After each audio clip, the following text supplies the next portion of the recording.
અને હવે અન્ય સમાચાર વિશે વાત કરીએ। બીઝેડ પોન્ઝી સ્કીમનો મુદ્દો વિધાનસભામાં ઉઠ્યો છે।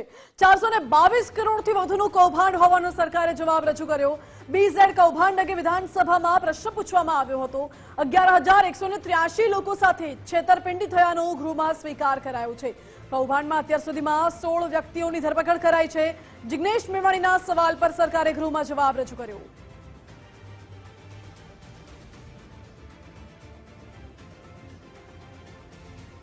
વધુ જાણકારી સાથે જોડાઈ ગયા છે સંવાદદાતા નિકુંજ। બીઝેડ કૌભાંડનો મુદ્દો પણ ગૃહમાં ચર્ચાયો, શું છે વિગતો?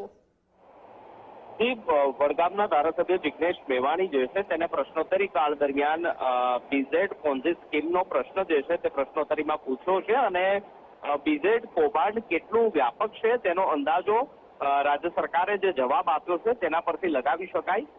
રાજ્ય સરકારે જવાબ આપ્યો છે કે બીઝેડ પોન્ઝી સ્કીમમાં 11,183 જેટલા લોકો જે છે તેની સામે છેતરપિંડી કરવામાં આવી છે અને આ 11,183 લોકોની કેટલા હજાર કરોડ રૂપિયાની છેતરપિંડી થઈ છે તેનો જવાબ રાજ્ય સરકાર આપે છે કે લગભગ 4,422 કરોડ 46,41,000 જેટલો તેનો આંકડો છે। એટલે કે 422 કરોડ રૂપિયા કરતા વધુ રૂપિયાની છેતરપિંડી જે છે તે બીઝેડ કૌભાંડની અંદર કરવામાં આવી હોય તે પ્રકારનો રાજ્ય સરકારે વિધાનસભાના પ્રશ્નોત્તરી કાળ દરમિયાન વિધાનસભાના મેજ પર જવાબ આપ્યો છે।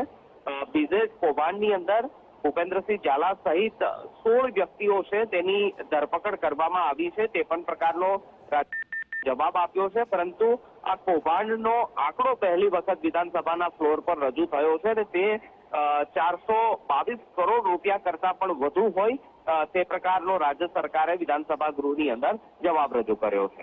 ઓકે નિકુંજ, આભાર આપનો।